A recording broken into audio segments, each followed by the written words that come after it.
Oi, gente, tudo bem com vocês? Estão me pedindo para que eu possa comentar a respeito do Big Brother Brasil, edição número 21. O que acontece?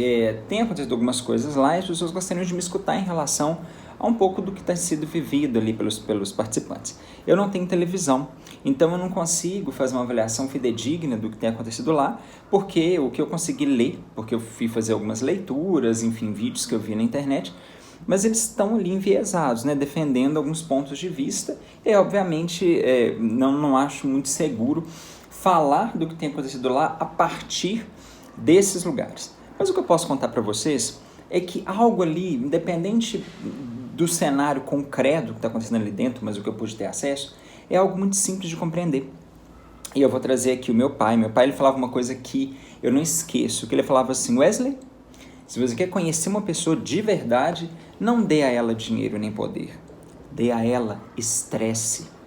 Porque no estresse você vai saber de verdade quem é essa pessoa e como ela é.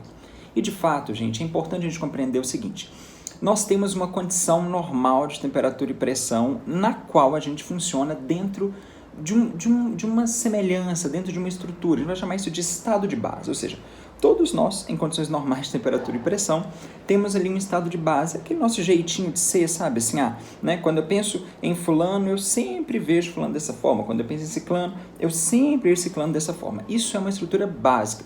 Todos nós, enquanto pessoas, temos uma estrutura de base, mas fora das condições normais de temperatura e pressão, a gente se altera. Ou seja, quando a gente está no nosso estado de base, a gente tem uma determinada forma de funcionar. Quando a gente entra em situações de estresse, a nossa forma de funcionar muda. O nosso jeito de ser, ele se altera. A gente, de fato, passa a agir de uma forma que não é comum de nós agirmos. Vou dar um exemplo para vocês. Quando eu estou sob situação de estresse, eu fico mais fechado, mais calado, mais reflexivo, sabe? Mais taciturno, né? Realmente eu fico muito interno, muito dentro mesmo.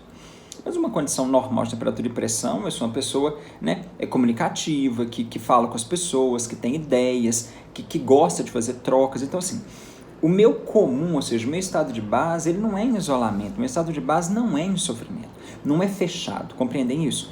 Agora, qual a importância de identificar isso? Opa, eu estou vivendo uma situação estressante.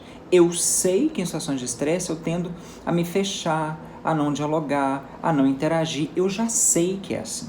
Então, me antecipando, ou seja, já sabendo que em situações de estresse eu vivo isso, se eu identifico o que é estressor, quais são as situações de estresse para mim, vai ser mais fácil, gente, eu ter atitudes mais funcionais, mais saudáveis, mais adaptativas a essas situações de estresse. O que a gente vê no Big Brother Brasil, edição 21, na verdade, talvez não seja muito diferente das outras, é que as pessoas, numa situação de confinamento, elas não estão funcionando nas condições normais de temperatura e pressão, ou seja, o estado de base delas não é ali, não é aquilo. Ou seja, as pessoas que estão ali dentro, elas não funcionam 100% daquela forma, porque elas estão sob estresse. A gente imagina você estar confinado, você não consegue ter liberdade de fazer coisas básicas, nem no banheiro, pensa nisso, né? Que são coisas relacionadas ao mundo privativo, são importantes. Então, numa situação como aquela onde as pessoas estão expostas a eventos que trazem estresse, desencadeiam estresse, não tenho dúvida, elas vão agir de uma forma diferente, elas vão ter posturas diferentes que as que elas talvez, né, tenham, enfim, fora do estresse. Eu tenho visto muito, né, visualmente com as pessoas que são artistas lá dentro, que o comentário que eu li na internet foi exatamente isso: mas fulano não é desse jeito, fulano não age desse jeito, o fulano não tem esse comportamento. Então, de fato, sob estresse, ela tem. Fora de estresse, ela não tem. Por isso é tão importante, meus queridos, a gente pensar em autoconhecimento. Por isso é tão importante a gente avaliar quais são as situações que me causam estresse, quais são as minhas reações diante dessas situações. Não há outra possibilidade de a gente gerir melhor as nossas emoções sem identificar isso. O que eu percebi que falta aos participantes do Big Brother é a necessária gestão emocional. Se nós não temos a habilidade de perceber determinadas emoções e trabalhar em prol da regulagem dessas emoções, o resultado que a gente tem é o que a gente está vendo ali na televisão, ou seja, pessoas passando sob estresse e não tendo reações inteligentes, funcionais diante do estresse.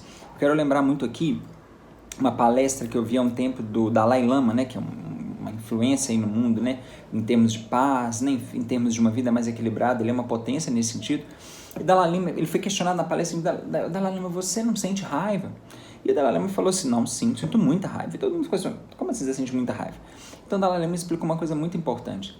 Eu sinto raiva, mas o tempo que eu permaneço em raiva, ele não é tão grande.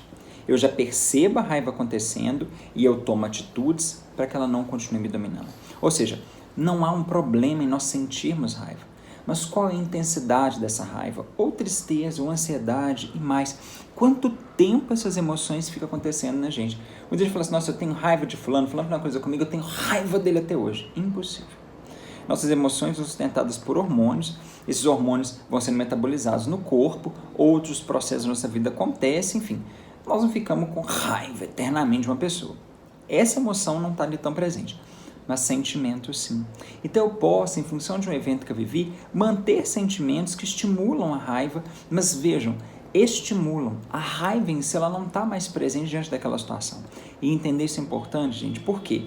Porque nós, muitas vezes, vivendo determinadas experiências que estimulam em nós determinadas emoções, mas elas vão passar. Então, o que é que eu vou fazer enquanto essa emoção está presente? Esse é o pulo do gato. Eu estou com a emoção, qual é a atitude mais inteligente, mais adequada, mais saudável, mais positiva, para que eu tenha ali reações, enfim, resultados melhores.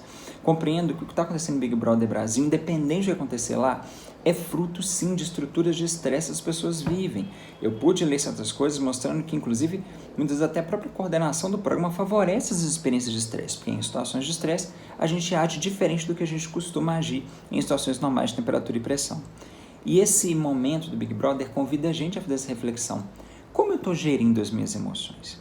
De que maneira os eventos que estão acontecendo estão sendo interpretados de forma positiva por mim, a ponto de me fazer ter emoções que me ajudem, não que me levem para o buraco. Fazer essas reflexões vai nos ajudar a compreender que, de certa maneira, todos nós, em maior ou menor grau, estamos dentro de um Big Brother. E aí eu quero lembrar muito uma querida amiga terapeuta, chamada Fátima Mirra, que ela sempre fala da importância de nós buscarmos o nosso centramento, né? Qual é o nosso centramento? Qual é o meu centro? Qual é o meu pilar? Qual é a minha estrutura de base? Porque entendendo que eu saí do meu centramento, ou seja, eu percebi que eu saí do meu estado de base, eu saí daquilo que é fluxo, que é natural, que é comum em mim, eu tenho a oportunidade de falar assim, volta, deixa eu aplicar técnicas aqui para voltar ao meu centramento. Então a respiração nos ajuda nisso, o questionamento do que eu estou pensando ajuda nisso, automassagem ajuda nessa regulação, a conversa com pessoas específicas também ajuda nesse processo. Mas às vezes tem pessoas que, mesmo vivendo essas experiências, elas são muito descontroladas. A vida delas de uma hora para outra, elas estão estourando, elas estão agindo de forma diferente do que elas costumam ser. E aí? E o que eu digo para vocês é a necessidade importante de a gente reconhecer a necessidade da ajuda. Porque as situações, gente, onde a gente realmente vai sendo tão tomado pelo estresse, vai ficando tão abalado, tão confuso com o estresse, que a gente precisa de ajuda. E existem profissionais especialistas nisso, grande parte de nós psicólogos temos a capacidade de ajudar pessoas em situações de estresse, situações de forte impacto emocional, para que ela volte ao seu estado de base, para que ela retome aquilo que na verdade representa equilíbrio e estrutura para ela. Não sei se essas mensagens ajudam a quem me perguntou sobre o Big Brother, as minhas percepções, o que eu entendo que está acontecendo ali. Mas eu desejo fortemente que essa mensagem ajude todos nós a nos questionarmos sobre como nós estamos gerindo as nossas emoções, que elementos nos estressam e quais têm sido as nossas reações diante do estresse, que podem não estar sendo inteligentes e a gente pode então aplicar outras técnicas, outras estratégias para melhorar essas reações.